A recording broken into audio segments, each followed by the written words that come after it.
कब है? अरे बताओ, ये बीमारी कब से आ रही है तुझको? भुलाए के साथ अच्छे ठोर इतनी तय शायद स्वर्ग लोक पे पहुंचा है। बुलाई का बुलाई दी। अच्छा हम कहाँ जाते हैं? कहाँ जाते हैं कहीं नहीं पता। तू क्या हो? हम खरी बात बताई। कैसे मारू राग नारी? इसी वजह तो हम सोच रहे कि लगाना है। क्या था लौट गए वापस? हमका लागत है ज्यादा दूर ना आई रही।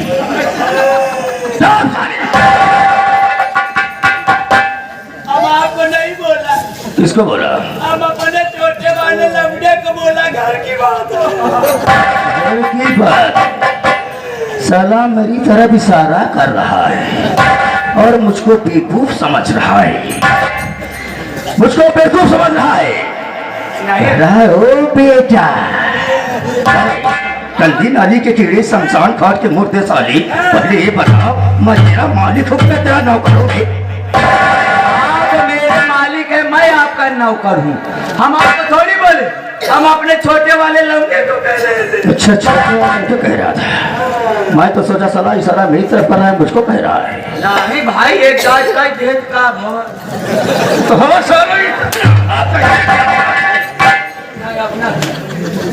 अब आप कितना कहवे तब हम हाँ सर्वा भाई फिर भुला गया तू पाछे के चक्कर में। तो का बता रहे नाम पहले ले लिया ना या पहले लेवा। तो का समझावे परे सारे तो मेरी भी घिव खाए पड़ी। जाना था अनपढ़ गंवार मनाई। हम जानते हैं उठा ठीक है, लेकिन बाबू साहब क्या बात? जब हम अपने लौटे गरिया जी से लौटा लगा हमार बुखार छोड़ के रो। हाँ? अच्छा भवा दवाई की नहीं जाए पर बुखार रहा ना, बुखार छोड़ दे रोवे यार। अरे नहीं भाई, लड़के को मार कर गया। अरे वो का साले कहा दी बुखार छोड़ के रोवे यार। कहा बुखार है छोड़ दे सो कर। हाँ, जब लौटा हमार लगा बुखार छोड़ के रोवे, इतने में हमार मेहरारू घरे में रही बेचारी। जब घरे से सुने से लाभ भोन भोन भोन भोन भोन भोन भोन भोन घरे से निकली एक सांस में हजार अंगारी जी कि हाय जा घरे माटी दिया ना लत मारवा हज का मार मारा की जब की गोड़ करके चला आता झाड़ करना की पिया।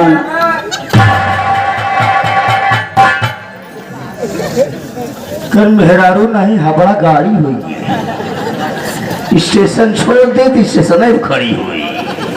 कभी पियना का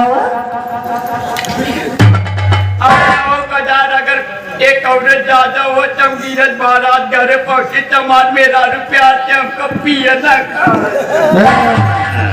जगीरत भारत अनाई कनाई लगा के पहुंचे थी ये तिरकर मेहरारू उनका पियना कह के बुलाओ थे। बहुत खुशी हुई जाती कि हमार सम्मान हो तो वो सम्मान हो तो।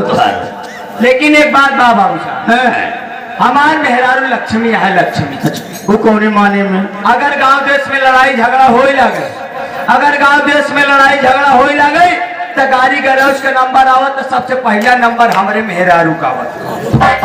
अगर गांव देश में लड़ाई झगड़ा हो लग तो आधे गांव का मेहरारू एक तरफ और हमारे मेहरारू। अगर हमारे मेहरारू का क्यों गाड़ी में हराए चला जाए तो का 2-4-5 रुपया इनाम राहत जब छटके आप रखे लो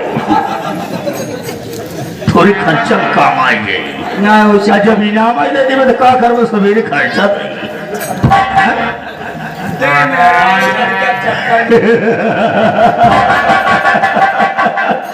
मैं समझ रहा था। हमका सवेरे 6 बजे देखा।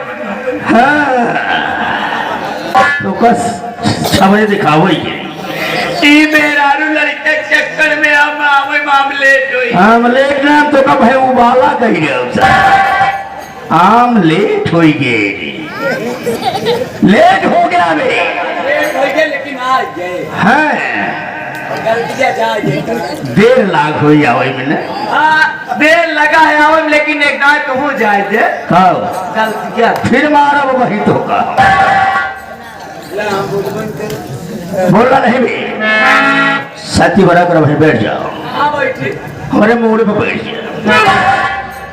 बेटा भाई लौटे कहाँ हुआ पहुँच। आते हैं जमीन में बैठ जाओ, मैं बैठ जाओ।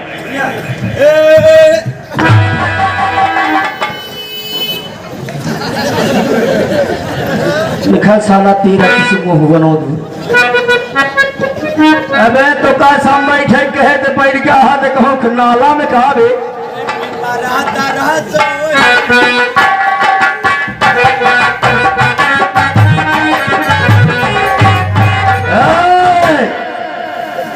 भाई सवाल तो का पिपरा तरह नहीं महुआ तरह बैठा था भाई। ऐसे बैठ जाता भी सब बैठ जा। सम पहले बताओ चाहे सम बैठे तो हम आगे ना।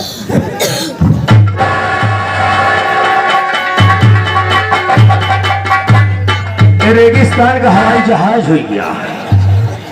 अबे साले ऊंट कहाँ बांधा ऊंट की तरह बैठने के लिए नहीं कहा। मैं बोला तू अलथी पलथी मार कर बैठ जा। अब आई समझ क्या अलथी का पेलथी मार दे। चाहे जैसे तू बैठे मगर बैठा।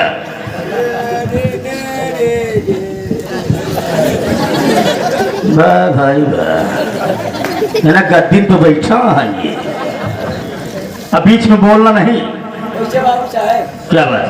आज हम बक्के में लकड़ी भी नहीं रहे ना। तब तो भाई तो राजा हो गए फिर। आई यहाँ को बिरादरी बैठा हमारे बकरी। लकड़ी बिक रहे तब कब लकड़ी भी नहीं रहे हम कहे कि मोट के करीब नागिन मिली है। अरे तो का मिले हमसे क्या करे बताओ हाथ। हमका कहा अपने बाबू का हमारे सुरंग में लिया के आया।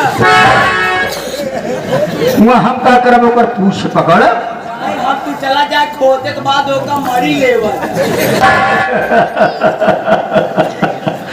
मरी के चक्कर में पड़ा हुआ बे। सारी बात छोड़। जब तू लेट हो जाता है तो कोई न कोई बहाना ढूंढता रहता है बचने के लिए। ठीक है कोई बात नहीं है। दूर दराज से आए हुए नौटंकी कला से मेरा परिचय बता दे। तू बता दे। और कौन बताएगा? हम नहीं हम बताए। और मैं किसे कह रहा हूँ? याद करो उस समय उस जमाना के बात याद है जब तुहार बाप हम रहे। अच्छा वहाँ जनों की बात करता है पूर्व जनों की बात करता है ये हमार बाप रहे हम इनकर बेटवा रहे। उन्हीं समय का बात है बाबू साहब। उन्हीं समय का बात है जब तुहार माई हमार मेहरारू।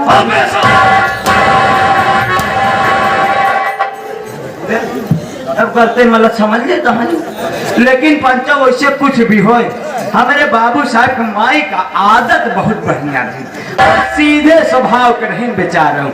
ऐसे ओलरी रहा ओलरे खोल दे कहा बेटवा जितना ले तो बना ले नहीं।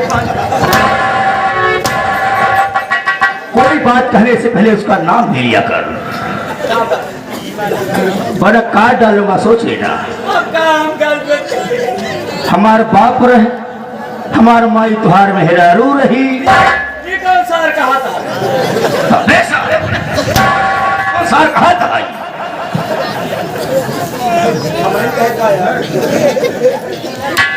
आप समझे नहीं। हमार कहे का मतलब यह है कि आपके पिताजी के जमाने का हम नौकर रहे। आपके पिताजी के साथ साथ नौकरी करत रहे तो आज जब तोहरे बाबू निपुर गए ने मर गए। जब नहीं पढ़ा नहीं आवा तो सीधा सीधा बोल दो तुम मरी गए। हाँ मरमराए गए करो खटिया का पार्टी है गए का दी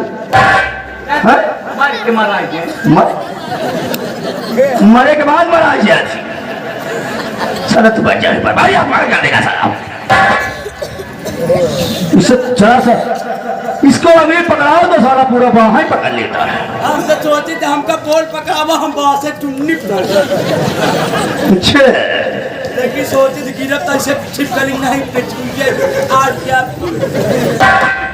जनता वो है उतने ऊपर से गिरे तो छितरा आएंगे आप मगर जबरदस्ती चढ़े कोशिश कर रहे थे। आई तू करता तारे बात पूछ दे निकाल दे पार साथियों दोस्तों मैं जानता हूँ संगीत की दुनिया में कि मैं कौन हूँ कहाँ का रहने वाला मेरा नाम क्या है और मेरा कहाँ ये आपका गांव आपका जिला आपका शहर आपका मोहल्ला ये रात भर के लिए हमारे लिए रामनगर है। रामनगर के रहने वाला ये राज बहादुर की बहुत बड़ी कहानी है। मैं आज इस रामनगर में महाराज विक्रम सिंह के यहाँ मंत्री के पद पर नियुक्त था। मंत्री के पद पर नियुक्त था और मैं जब महाराज के बगल में बैठता था महाराज सिंहासन पर बैठते थे तो मैं ही सोचता रहता था कहीं दिन मुझे सिंहासन पर बैठने का मौका मिल जाए तो बहुत अच्छा लगेगा। साथियों जब 2 बच्चों का जन्म हुआ तो मेरी पत्नी का स्वर्गवास हो गया। मैं सोचने लगा कि मैं 2 बच्चों को लेकर जाऊंगा कहाँ। महाराज विक्रम के यहाँ आया। महाराज विक्रम सिंह ने मुझे अपने दरबार में महामंत्री का पद दे दिया और रहने लगा। वो वफादारी से काम कर रहा था। मुझ पर बहुत खुश थे। उनके परिवार में उनकी पत्नी थी और 2 बच्चे थे और मेरा एक बेटा और एक बेटी। जब इस हवेली में होने लगी तो एक दिन मेरा दिमाग घूम गया कि अगर मैं इस हवेली का राजा बन जाऊं तो मेरे बच्चों का जीवन कैसा होगा। ईमानदार था, ईमानदारी से काम कर रहा था। मगर एक दिन महाराज से बात हुई। महाराज मुझको क्षेत्र में भेजे। मैं गया और सारी बात बता मगर महाराज मुझ पर बहुत टाइट हो गए। ऐसी बात किए और नौकरों के सामने मुझसे टाइट होकर बात किए। उसी दिन से मेरी खोपड़ी घूम गई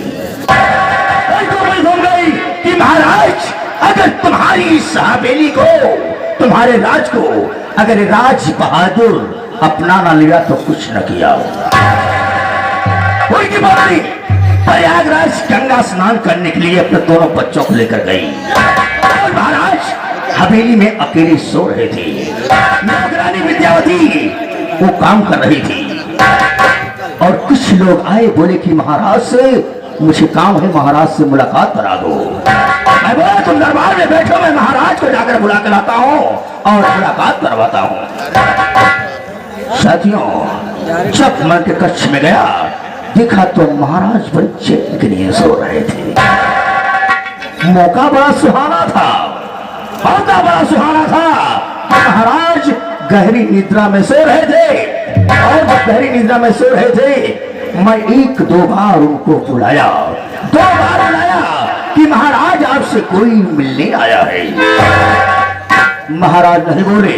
जब महाराज नहीं बोले तो मैं समझ गया कि ऐसा मौका राज बहादुर दोबारा नहीं मिलेगा। हाथों में बंदूक उठा लिया। मैं बंदूक उठाने के बाद सोच लगा कि अगर बंदूक से मारूंगा, गोली से मारूंगा, अगर फायरिंग होगी तो बाहर तक आवाज जाएगी और लोग दौड़कर हवेली के अंदर आ जाएंगे। तो मैं क्या जवाब दूंगा कि गोली चली कहां और जान गई किसकी। क्योंकि मैं हवेली में अकेला था और एक नौकरानी विद्यावती वो भी काम कर रही थी। मौका मिला उठाए तकिया। मौका मिला उठाए तकिया और महाराज के सीधे सीधे मुंह पर लगा दिया। लगाने के बाद जब मुंह को दाब दिया महाराज छटपटाने लगे। थोड़ी देर के बाद महाराज अपनी हवेली को छोड़ दिए। महाराज अपनी हवेली को छोड़ दिए तो मैं सोचने लगा महाराज तो अपनी हवेली को छोड़कर चली गई। अब यहाँ का राजा बनने से मुझे कोई नहीं रोक सकता है।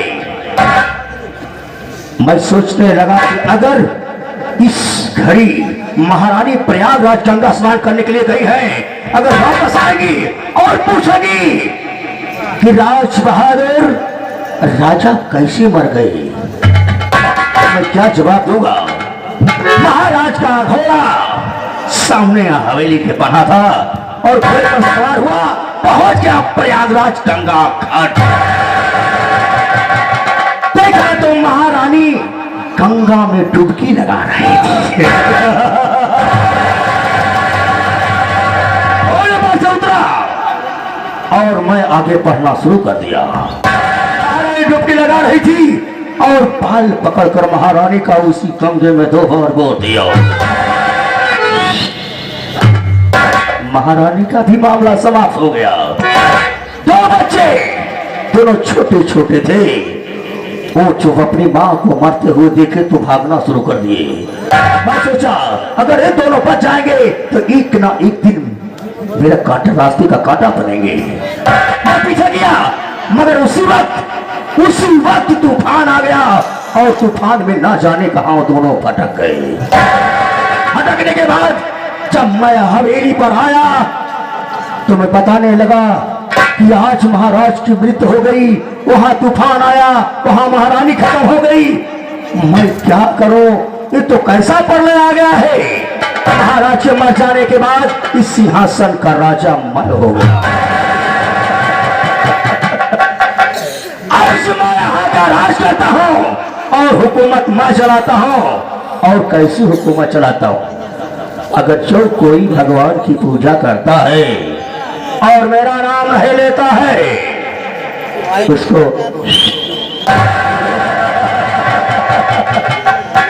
इस विक्रम पर महाराज विक्रम जिनके यहाँ मैं महाराजा हूँ और राज्य मेरा चलता है, मेरे इशारों पर काम होता है। अगर किसी ने बिना इजाजत के कहीं भी पूजा पाठ किया तो सीधा सीधा मौत की खार उतार देता है। आज अब है सूबेदार, कहाँ चला गया था? बस आपके बगल में ही, मैं पीछे। अच्छा बैठा था। तो जानता है कि अगर क्षेत्र में कोई पूजा करते हुए नजर आया तो अगर राज बहादुर दुखी तो सारी दुनिया दुखी। राज बहादुर खुश तो सारी दुनिया। जाके देख नगर में कहीं पूजा तो नहीं हो रही है, कोई पूजा तो नहीं कर रहा है।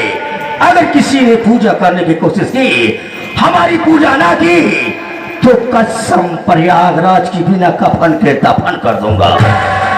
बाबू साहब, आपके इस रवैयत में परसों में आपके इस रवैयत में घूमने के लिए जब निकला तो मैं देखा कि आपके नामों की जोर जोरों से जय जयकार हो रही थी और किसी प्रजाजनों की हिम्मत नहीं हुई कि वो मंदिर मस्जिद में जाकर पूजे और नवाज अदा कर सके। जय जयकार गूंज रही थी तो मैंने सोचा कि हमारे बाबू साहब का ही जय जयकार हो रहा है, इसका मतलब इस नगर में कोई हमारे बाबू साहब के खिलाफ जाने वाला नहीं है।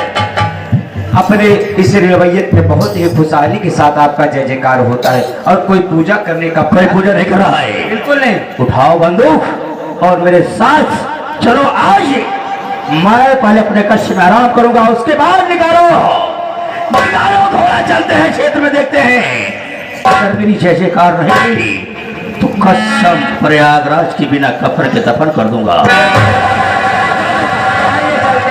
लेकिन कैसे? कुछ बड़ा दे।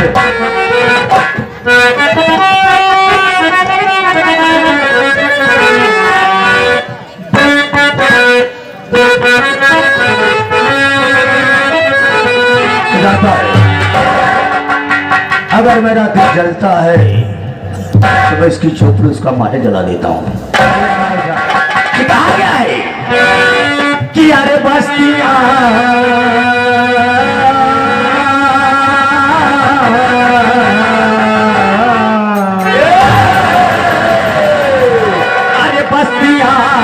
चली सारी मेरी सारों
माने